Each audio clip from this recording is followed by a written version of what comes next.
as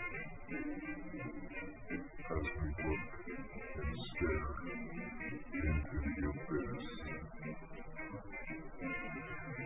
You never know what's staring back at you.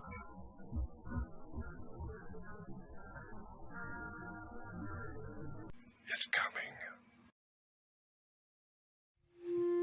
All these voices.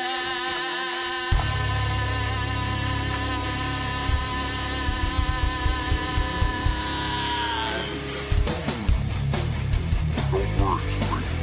The phone we heard alone.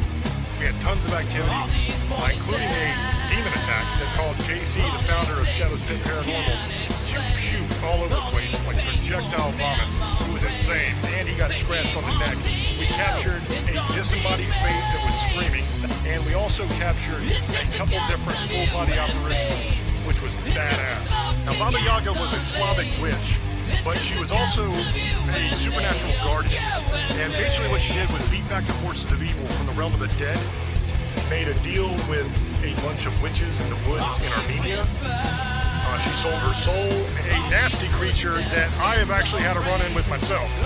The bastard scratched the hell out of my car and jumped on it. It was a mess. I tell the story in the show. It's just the ghost of you and me. It's just the smoking gasoline. It's just the ghost of you and me. Of you and me. Don't let them take you away. They say staring in the abyss. Don't let them bring you down inside.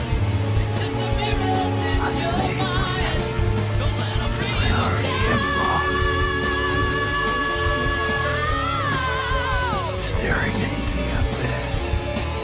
Remember, there might be something staring back. Come get awesome.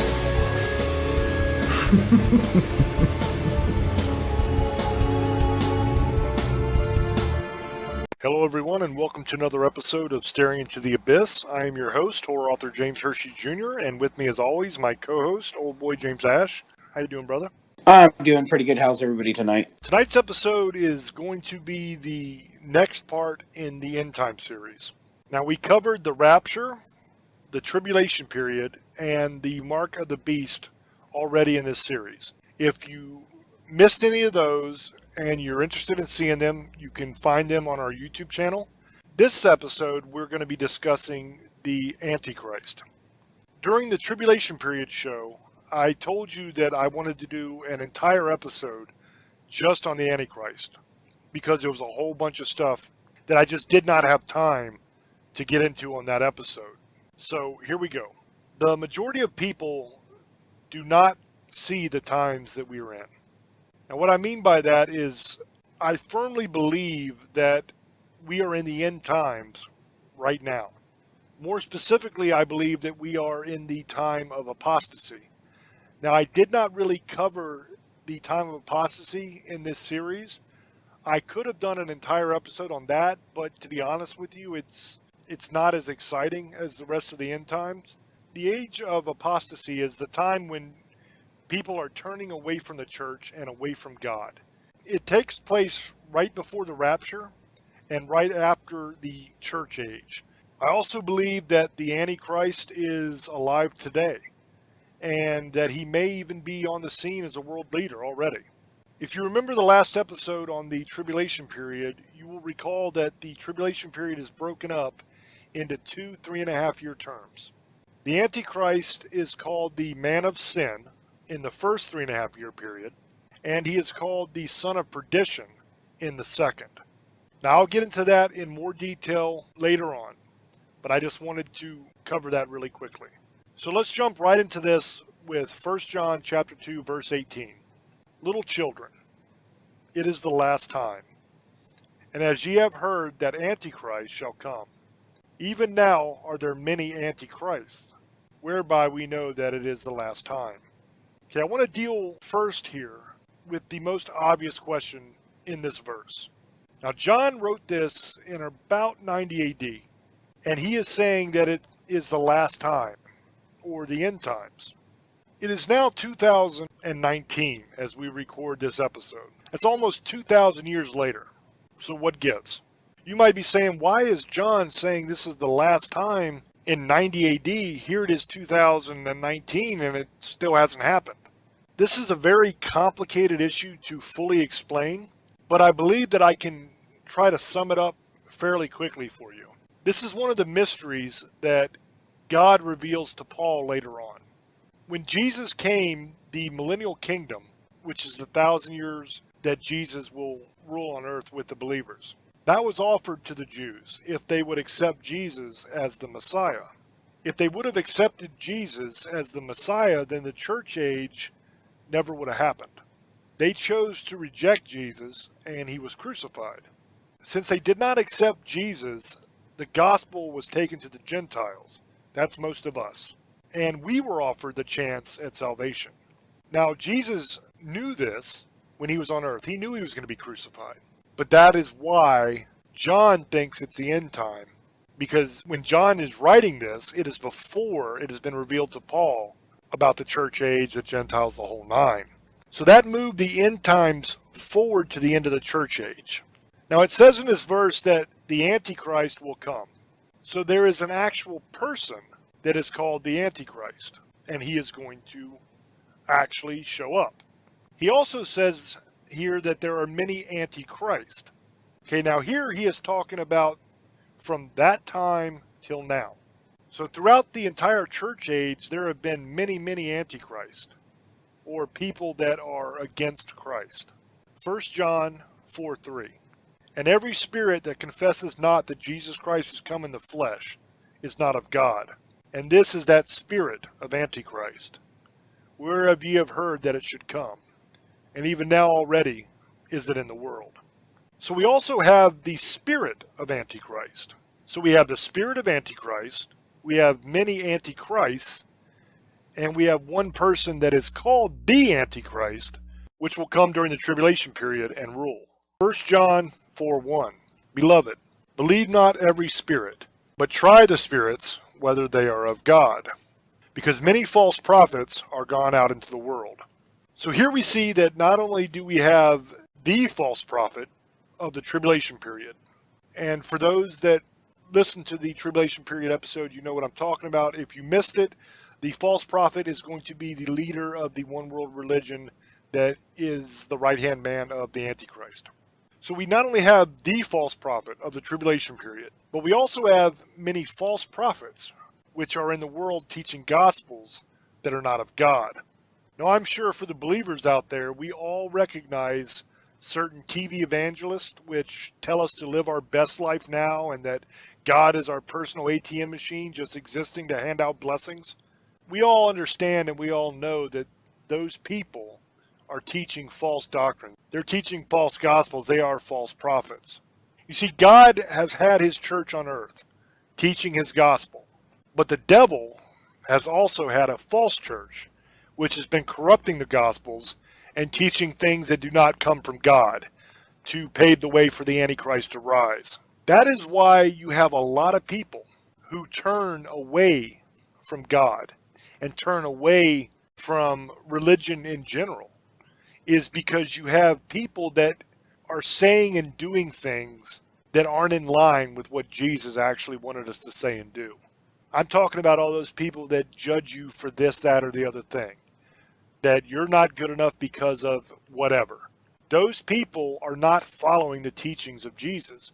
Jesus told us to love everyone, to love our neighbor as we love ourselves, and to love God with all of our heart. If we do those two things, that's all we got to worry about. We're not supposed to be judging other people. We're not supposed to be being down on other people or insulting other people or oppressing them in any way because they don't believe what we believe or because they choose to sin in a way that is different than the way we choose to sin, because we're all sinners. I mean, get that straight right from the get-go. I am a man of God. I am a soldier of Christ, but I also am a sinner. That's why I need Jesus. But that is why so many people turn away from God. It leaves a bad taste in their mouth. They don't like Christians because of the people that aren't actually following what Christ taught us. Now you might say, well, James, how can I know which gospel's true? And which one is false? Who can I trust? Should I trust you? My advice to you is do not take the word of any human being on what God's message is. God left us a Bible which contains His Word. So when in doubt, just turn to the Bible and see what it says. Now, I've told you many, many times on Staring into the Abyss that I always try to tell you the truth. But I don't want you to take my word for this either. Okay? Please, on matters of your eternal salvation, check my work. Go to the Bible and make sure that what I am telling you is correct. 1 John 2:22. Who is a liar? But he that denieth that Jesus is the Christ. He is Antichrist, that denieth the Father and the Son. So here we see one of the ways that we can tell if someone has the spirit of Antichrist, that they deny that Jesus is the Christ. 2 John 1:7. For many deceivers are entered into the world, who confess not that Jesus Christ is come in the flesh. This is a deceiver and an Antichrist. So what are these deceivers trying to deceive you about, and why? They're trying to deceive you by claiming that Jesus is not the Christ or the Messiah. Why are they doing that? They're doing this to deny you salvation, so that you'll be damned and be left behind at the rapture. They're trying to pave the way for the Antichrist to come to power and claim that he is the true Christ. Now, if you remember the Mark of the Beast episode where we explained how the Antichrist will force you to worship him as a god, or you'll be beheaded if you don't, the ultimate goal here is to cost you your salvation and to sentence you to the pits of hell to burn for eternity. Because the devil and his demons, they hate you more than you could ever imagine. I always think it's funny when people want to worship the devil or worship demons. And I just don't understand that, because we deal with demons. You know, on these investigations we do, I see what these things do to families and what they do to people. They hate you, and they're just waiting for a chance to destroy you. 2 Thessalonians 2, verses 2 through 11. That ye be not soon shaken in mind, or be troubled, neither by spirit, nor by word, nor by letter as from us, as that day, the day of Christ is at hand. Notice here it says that the day of Christ is at hand. Now this is the King James Version. Other versions say the day of the Lord. Those are perversions of the true Bible, like I talked about earlier. And I'm going to explain why. A lot of people don't really understand this. A lot of people say, well, what's the big deal? It's just language that I can understand a lot easier than that Shakespearean type language of the King James. This is why it's a big deal. The day of Christ and the day of the Lord are two very, very different things. The day of Christ is the rapture, but the day of the Lord is Armageddon, when Jesus comes back. So if your Bible says the day of the Lord in that verse, throw it away. Get yourself a King James Version. Do not allow yourself to be deceived, because this is one of the ways that the enemy will try to deceive you, by corrupting the gospel in these newer versions so that they don't say the same thing that it says in the King James. Verse 3, let no man deceive you by any means, for that day shall not come, except there come a falling away first, and that man of sin be revealed, the son of perdition.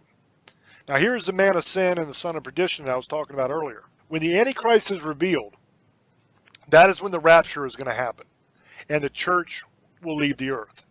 This will be the beginning of the tribulation period. Verse 4, who opposeth and exalteth himself above all that is called God, or that is worshipped, so that he as God sitteth in the temple of God, showing himself that he is God. When does this take place?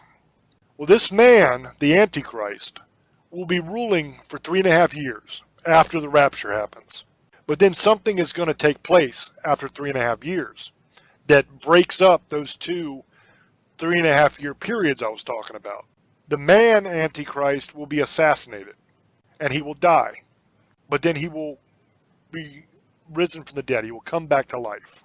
After he comes back to life, he is going to sit on the throne in the temple, and he is going to claim that he is God.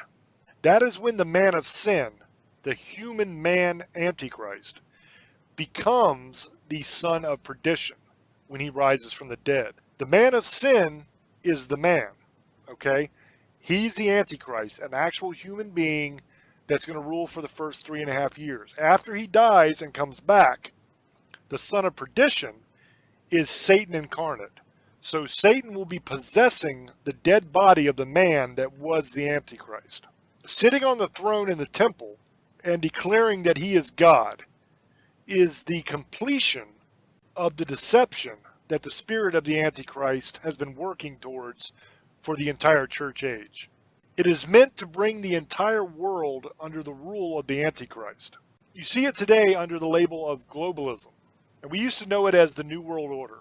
The idea is to bring the entire world under the rule of a single government, which will lead to being ruled by a single man, who will be the Antichrist. Verse 5, Remember ye not, that when I was yet with you, I told you these things. And now ye know what withholdeth that he might be revealed in his time. For the mystery of iniquity doth already work. Only he who now letteth will let, until he be taken out of the way. Now here they're talking about the mystery of iniquity is the son of perdition. That is Satan. And that he's already doing his work, but he will be taken out of the way. He will be killed. Verse 8, And then shall the wicked be revealed, whom the Lord shall consume with the spirit of his mouth, and shall destroy with the brightness of his coming. So when does the Lord, which is Jesus, destroy the Antichrist? That happens at Armageddon, which is 7 years after the rapture. Because remember, it's 3.5 year periods. Verse 9, Even him whose coming is after the working of Satan, with all power and signs and lying wonders.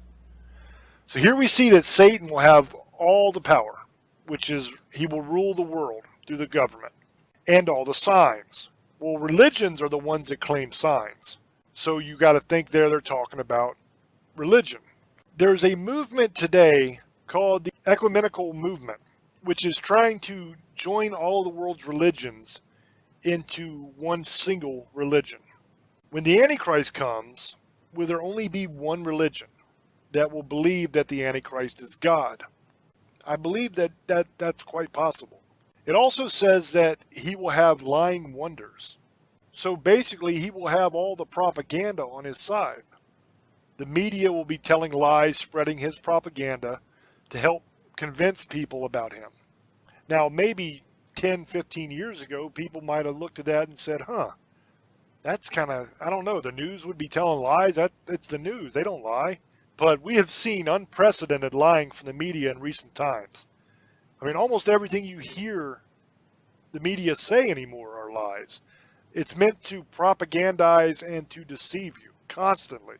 Verse 10, And with all deceivableness of unrighteousness in them that perish, because they receive not the love of the truth, that they might be saved. And for this cause God shall send them strong delusion, that they should believe a lie. Matthew 24, 23 and 24. Then if any man shall say unto you, Lo, here is Christ, or there, believe it not. For there shall arise false Christs and false prophets, and shall show great signs and wonders, insomuch that, if it were possible, they shall deceive the very elect. The goal here is to deceive you, and even to make Israel, which is the elect, believe that the Antichrist is their Messiah. Now the Jews will probably believe this for a short time. If you look at the book of Revelations, I think that they're going to believe it for a short time. But they will realize what is happening, because the Antichrist will turn on them and try to kill them.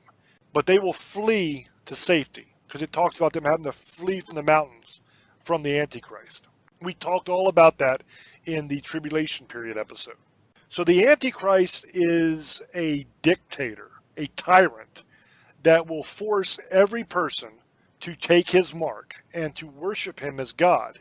If you do not take the mark of the beast, he'll cut your head off. But if you do take the mark of the beast, you will be damned. So you lose your head or you lose your soul. That's going to be the choice. Freedom, liberty, choice will be a thing of the past. You either do what he says or else. According to the Bible, Satan is a great imitator. And that is what he's trying to do here. He's trying to imitate Jesus and convince the world that he is Jesus. Throughout the Bible, we see multiple examples of how the devil is an imitator. The Bible says that Jesus is the light. In 2 Corinthians 11:14, we see that Satan is an angel of light. His name is Lucifer, which means the light bearer. He wants to be the true light, but he is not Jesus. Jesus is the lion of the tribe of Judah. 1 Peter 5:8, the devil is a roaring lion that seeks who he can devour. Jesus is called the Christ. Christ is the anointed one. Lucifer is the anointed cherub that covereth, Ezekiel 28:14. Everything that the Bible says Jesus is, the devil tries to imitate. Jesus is God. Satan says that he is God, 2 Corinthians 4:4. He is the God of this world. Jesus is the shepherd. Zechariah 11:17, Satan is called the idol shepherd. Jesus is the Prince of Peace. Ephesians 2:2, the devil calls himself the prince and the power of the air. Jesus did miracles. 2 Thessalonians 2:9, Satan has his miracles. There are so many different examples of this.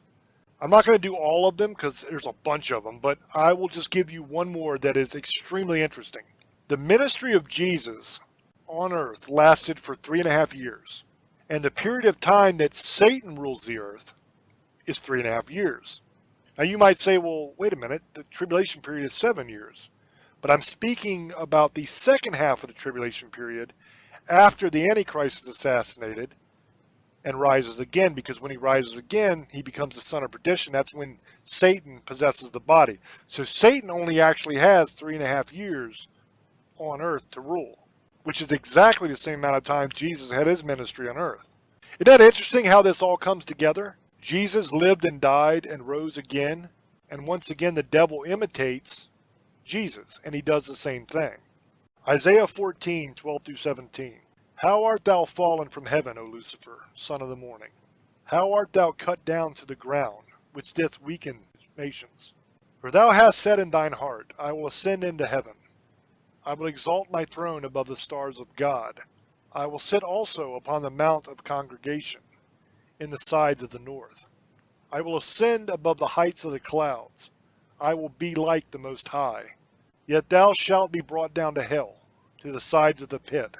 They that see thee shall narrowly look upon thee, and consider thee, saying, Is this the man that made the earth to tremble, that did shake kingdoms, that made the world as a wilderness, and destroyed cities thereof, that opened not the house of his prisoners? Satan is so obsessed with becoming God and taking over that he attempts it even though he knows that he's going to lose. Why was he so obsessed? What caused this obsession? Why is he so full of pride? What makes him think that he is worthy to be God? Ezekiel 28:13.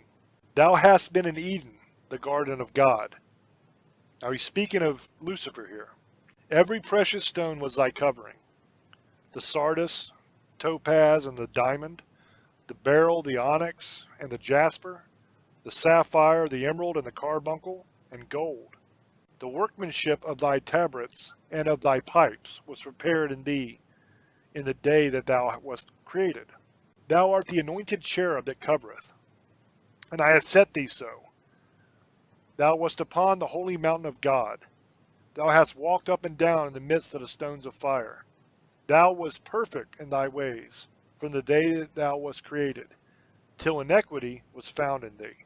So Lucifer was made perfect. And from the verses we see he was beautiful. I mean, he had all those beautiful stones that covered his body. Because of his beauty and how perfect he was created, he was filled with pride. And he thought that he was so good that he could take God's place. This is also why he hates you so much. When God created us in his image, he set the angels to watch over us and to serve us. Well, Lucifer felt that he was above us and was too good to serve us. This is the root of his hatred for us and for God. It all boils down to pride. It is pride that causes him to continue on this doomed path, even though we all know that he's going to lose. If you are worshiping Lucifer, then frankly, you're on the wrong side. Because there is no doubt that he will lose this fight, and he will be cast into the lake of fire for all eternity. The question is, do you want to join him in that lake? Are you so filled with pride that you will continue down your own doomed path to the lake of fire? Well, that, my friends, is a choice that only you can make. I love you, no matter what you choose, but I sincerely hope that you get off that doomed path. Because nobody knows how much time we have on this earth. Tomorrow is not promised to us. And one thing that I know for sure is that you do not want to miss the rapture. If you're still alive when that happens, you want to be going during the rapture. Because the tribulation period is going to be horrific. And we are marching towards it at a breakneck speed. With the rise of globalism and the Illuminati, things are really starting to speed up. The morality of the entire world has crumbled away at an alarming rate. Evil is being portrayed as good, and good is being portrayed as evil.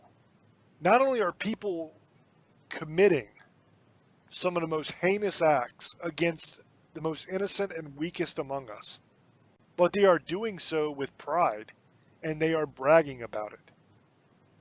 And that is very, very disturbing. The Bible says that nobody knows the exact time of the rapture. But I truly believe that it will happen in my lifetime. And I believe it probably will happen fairly soon. I'm not talking today or tomorrow, but who knows? Most of you out there can feel that something is coming.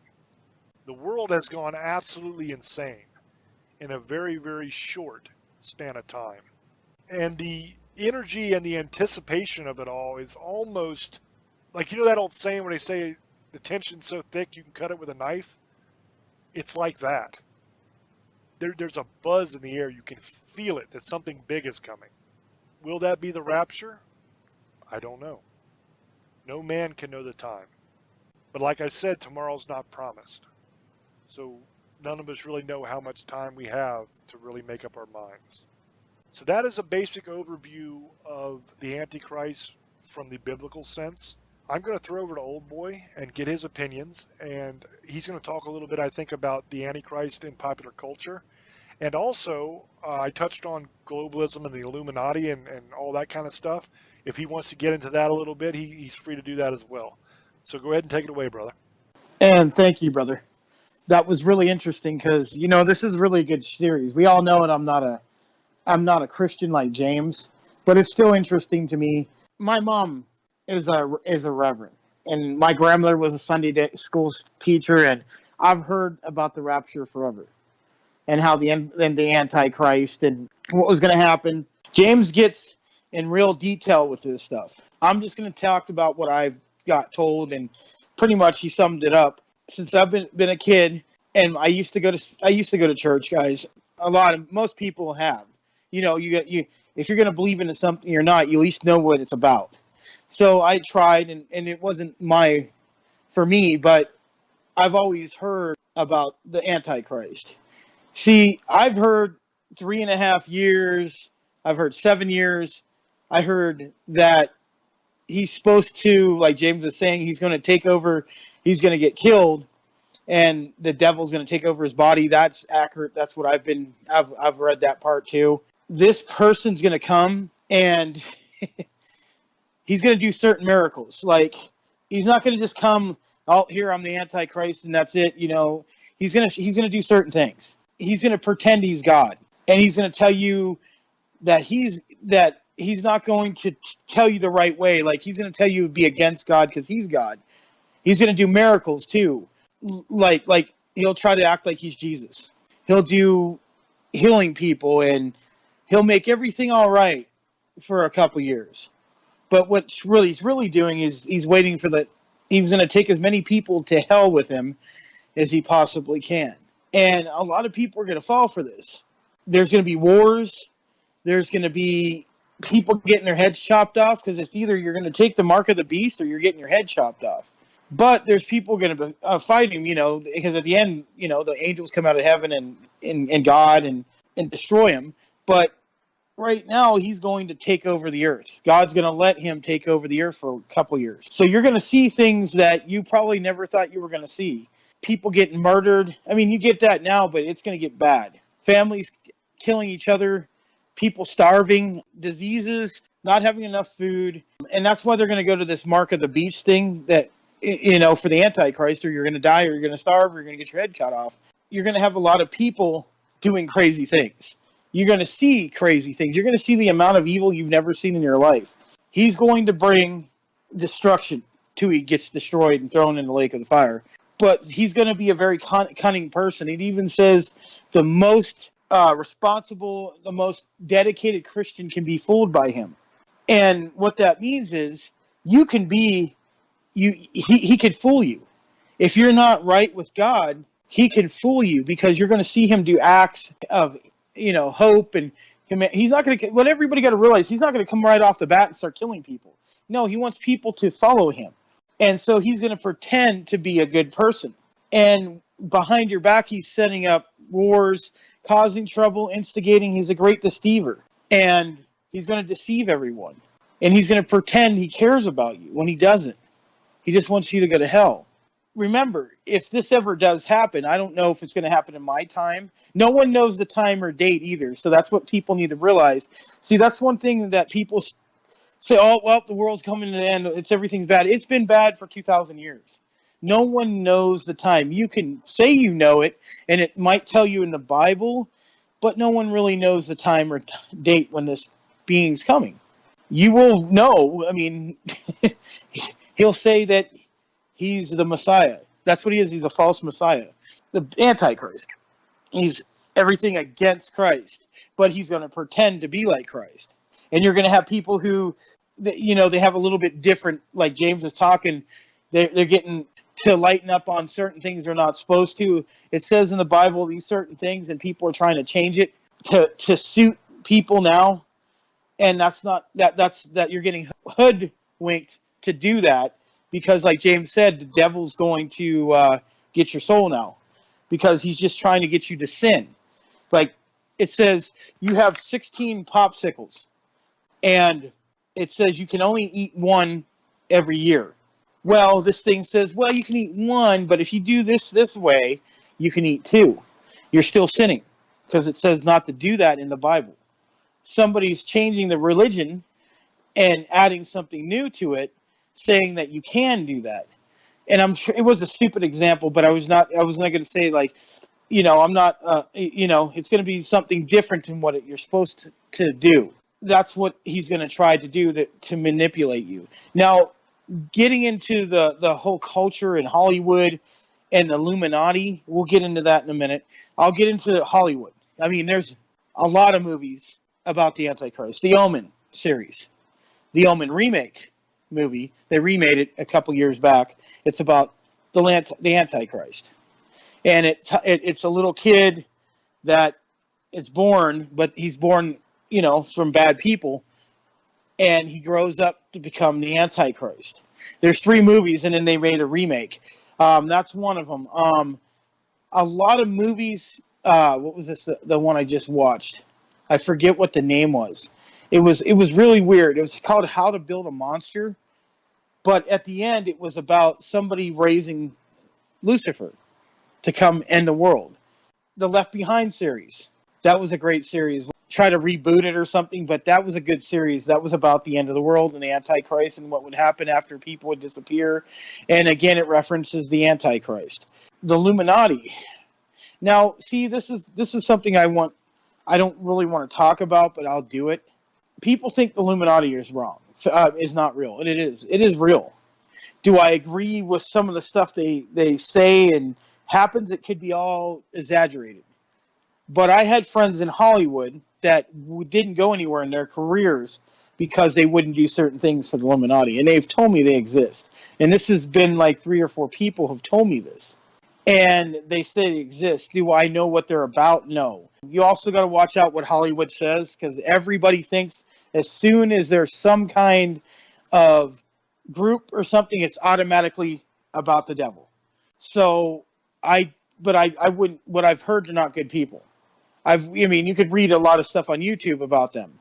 Cat Stevens, certain rappers, a lot of people got away from them. Dave Chappelle, they will. You got to do certain things to get into this group, and I don't need to get into that because I really, like I said, I don't really want to talk about them because they do exist, and you don't want to make enemies anywhere. Like I said, I believe in what I believe in, but I don't want enemies either. But there's a lot of groups who claim to be like that and are probably up to no good. There's probably no good to what's going on. I'm not going to say they're 100% bad, but there's something going on there. And it's probably not good. But I'll just leave it at that. But yeah, there's Hollywood is obsessed with the end of the world, like the seventh sign, and the devil and is talked about a lot in these movies about the end of the world, especially the Antichrist.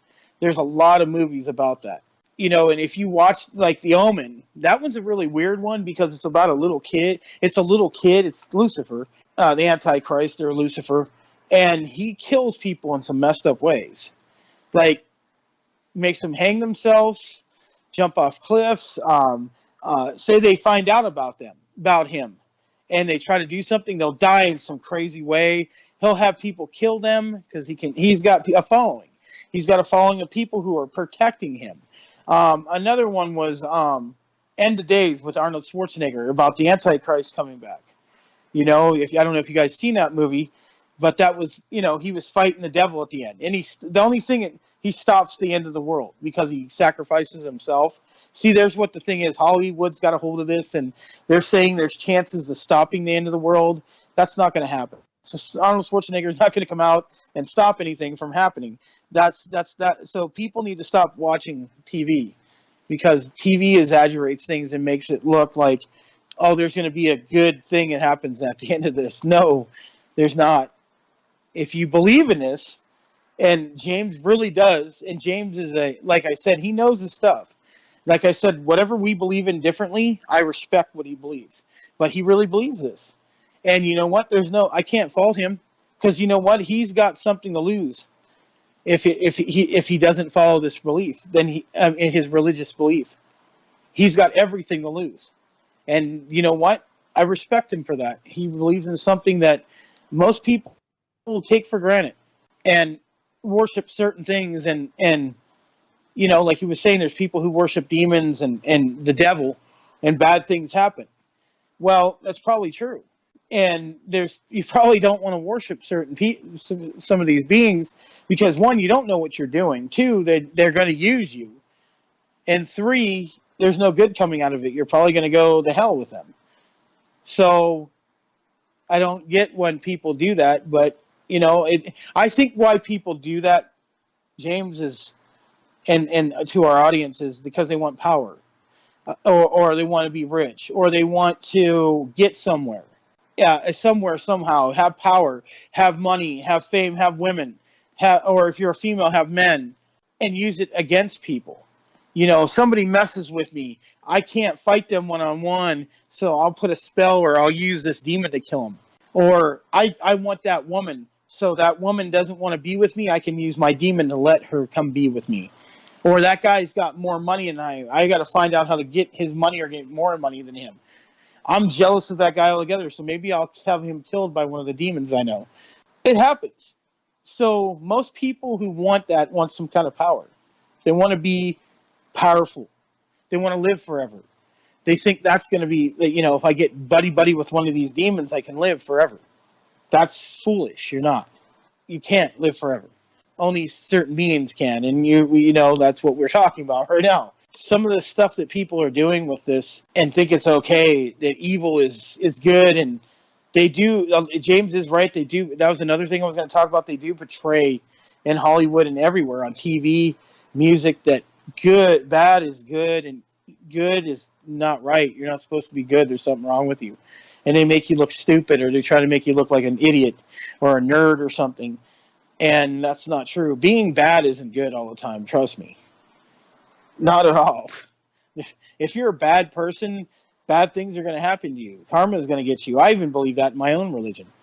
There's a good side and there's a bad side, and bad things are going to happen to you. But with the Antichrist, I've loved the story. Even if, whatever I believe, I've always heard the story. It's always been great in the story in the Bible. A lot of people don't realize just because I don't believe in it doesn't mean I don't understand it and at least, recognize it. Because like they told people, if you don't like something, you got to at least know what it's about. And I'll tell you right now, the Ten Commandments is one of my favorite movies. It has nothing to do with, but it's a Christian biblical movie. And people say, why? I just love Charlton Heston. I think it was a wonderful movie. Doesn't mean I just because I watched something doesn't mean I hate everything about it. It was a great movie. And some of these movies about the Antichrist really, they're great. I think they're crazy because a lot of this stuff could happen. I'm not going to say it's impossible. Constantine was another one, but that was about demons and angels. But at the end, the angel Gabriel was trying to bring the son of the devil, so he was going to come and take over hell. But see, it's still biblical, but it's not on the same level. But still, it's about the devil. So there's a lot of movies about the devil. I just could go all day about that. But there's a new show out right now. It's about the end of the world and how the world's supposed to end and the Antichrist is supposed to come. But there's an angel and then there's a demon, and it's an English show. They're supposed to try to stop the end of the world. They don't want it to happen because they want humanity to go on because they don't want to go to wherever they're going. Because I guess these two are like in purgatory or something. So they don't want the world to end. It's kind of a weird show. I forget what the name is. I was thinking about it though, but it has to do with the end of the world. Like I said, there's a lot of movies about the Antichrist and what's going to happen. But James is pretty fluent on all this stuff, and I really enjoyed it. But that's my opinion, man. It could be possible, James. That's what I'll say. See, in a lot of these Hollywood movies that old boy was talking about, that's part of that deception that I was referring to earlier. They always make, like with the Omen series, they always make the Antichrist some evil thing that is murdering and killing and all this stuff. In the actual biblical story, it doesn't go like that at all. The Antichrist is not going to come out as Charles Manson. He is going to be a peacemaker.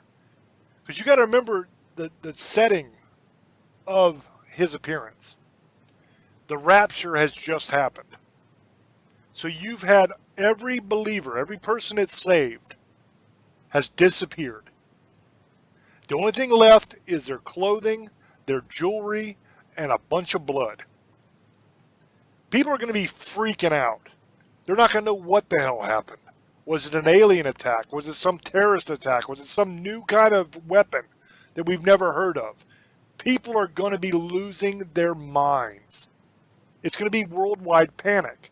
Into this panic is going to step the Antichrist.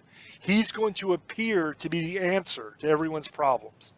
He's going to be a peacemaker. He's going to be trusting and loving, and I will help you. I will take care of you. Everything is going to be all right. You can count on me. I've got this. And he's going to make everything seem better. He will take control.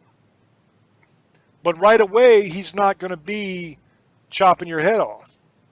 For the first couple years, you're going to think this guy is great. I love this guy. He's the best. Things have never been better.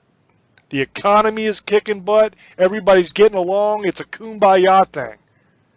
And you're going to be really happy for the first couple years. But it's going to start to go south, little by little. It's not till he's assassinated and comes back as Satan incarnate that he gets real evil and things really go wrong. In the beginning, everybody's going to think he's great. So see all these movies that are showing the Antichrist as this murdering savage that's just so evil and terrible. That is a deception. That is meant to deceive you so that you don't recognize the Antichrist when he comes. Because you're expecting Manson. But what you're getting is somebody that is the answer to everything. He's just great. And you're just going to love him. That is part of the deception. They don't want you to know what's actually going to happen until it's too late. That's part of it. And it's because of who runs Hollywood. You know, we talked about a little bit the Illuminati and all those kind of groups. That is what is at work here. It is an intentional effort to mislead you so that you do not have the true story. And it is more than just a story. Jesus lived. He walked the earth. He was a real person. King David is a real person. A lot of these biblical people, there's proof that they actually existed. We know beyond a shadow of a doubt that demons exist because we go in and we do investigations where they're attacking people and attacking families, and we help them. We know that they exist. The majority of people, even if you don't believe in God, you will agree that demons exist. Especially a lot of the people that are in the paranormal field. So if you acknowledge that demons exist, how then can you say that God doesn't? But that's part of that deception. Because they want you to think that if you believe in God, that there's something wrong with you. That you're in some way not tolerant of other people. I am a major believer in Jesus. Old boy can tell you that. But at the same time, I follow the words of Jesus and I love everybody. It does not matter to me whether you believe or don't believe. I mean, it matters because I don't want you to be damned. Because I love you. I want you to be saved. But it doesn't mean I'm going to turn my back on you if you don't believe the way I believe. I don't care if you sin differently than I sin. That's another hang-up that a lot of Christians have that I don't quite understand, and it is not biblical. That does not follow the words of Jesus. We're not supposed to judge other people because of the way they sin. Because make no mistake, we are all sinners. We all deserve hell. I deserve hell. I am saved by grace. I am saved by Jesus dying on that cross to pay for my sin. Not because I am worthy, not because somehow I am better than old boy. I've sinned just as much, if not more, than he has in my life. I guarantee it. I'm saved not because I deserve it. I'm saved because I accept that gift. That's all it is. So for me as a Christian to judge somebody else because of the way they live or who they choose to love or what they choose to believe is crazy. Why would I do that? Because I am just as guilty. Every sin is sin. I am guilty too. I just accepted the gift of salvation. I have been saved. My penalty has been paid for me by Jesus. And yours can be too if you are saved. That is one of the things that really bothers me is how people look at Christians because of the way Christians judge other people. And we're not called to do that, guys. We are not supposed to be doing that. We are supposed to love everybody. Even our enemies, even the people that persecute us and hate us. We are still supposed to love them people. That is what Jesus has called us to do. We're just about out of time, so I'm going to throw back over to Old Boy so that he can do his wrap-up. And thank you, brother. And just so everybody knows, I don't hate anybody. I try not to. And whatever you believe in is what you believe in. And like I said, not all Christian people are bad people. That's a big misconception. There's bad people in every religion. Even my religion, there's bad people. Or they're misworthy people, people who judge you and say things. And that just happens. And that's the one thing I was going to say. I just think a lot of people are unhappy and they just want to blame somebody, and they blame a lot of people. And Christians get a lot of flack because of stuff that's happened hundreds of 200, 300, 400 years ago. Not all of them are bad people. And yes, like I said, there's a few handfuls that ruin it for everyone in every religion. Even my religion, there's idiots in any religion. So just remember that, guys. And I want to thank everybody. I want everybody to understand that we absolutely love you. I'm glad you guys follow us on YouTube. James will tell you where to go on his YouTube page. If you want merchandise, he'll tell you where to go after I'm done talking. So I hope you guys, pick something up if you want it. If you want something special made, remember you can email one of us or instant message one of us on Facebook and let us know. Even tell us on Instagram. We're on everywhere. So you guys can let us know if you want something special made or you want it autographed. Just let us know and we'll do it. So other than that, I hope everybody has a good night. I enjoyed doing this. Got a little late tonight, so we were hurrying up trying to get this done for you guys real quick. So I hope you guys enjoyed this part, and everybody have a great night. Blessed be Misfits, Sugar Ladies, Monster Hunters, and Demon Lovers. I love you. Have a great night. Blessed be. I think it's so interesting to do this series as episodes of Staring into the Abyss with Old Boy. Because I could do these by myself and just do the scripture. But I thought this is kind of cool because our show is kind of different than everybody else's shows. Because here you have a devout Christian, a man of God, and you have a Wiccan on the same show. And we get along wonderfully. I mean, Old Boy is a Wiccan. He does not believe what I believe, but I love that man, and I will die for him. That's the kind of bond we have. And you don't see that kind of pairing anywhere else, really. And I thought it would be interesting to do these shows with him.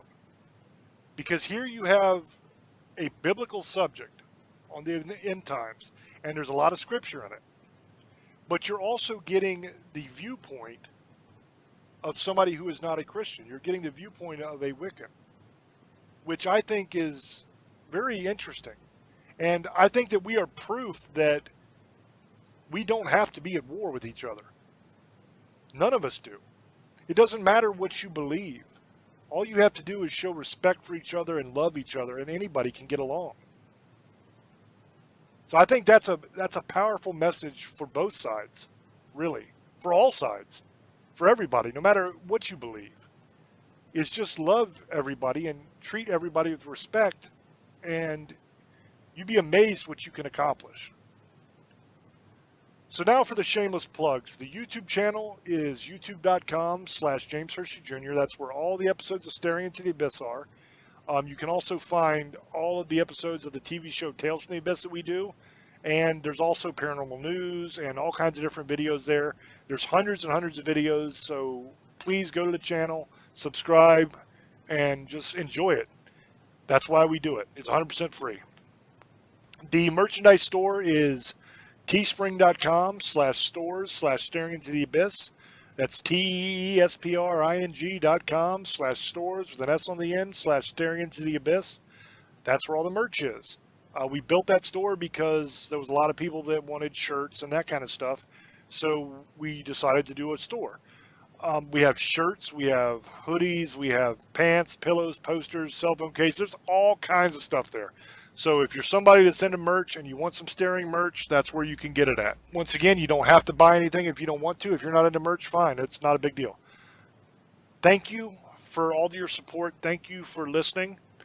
I want to give tonight a very special thank you to ParaX, because ParaX is a paranormal radio station that we are on, and they are very, very kind to me. They are very loving towards us, and they never give us a lot of flack about doing these biblical kind of shows when we do them, which is really awesome. And so I just want to give a special thank you to everybody there. You guys have been really wonderful to us, and I really appreciate you. So with that being said, until I speak to you again, love many, trust few, and do harm to none. God loves you, and so do we.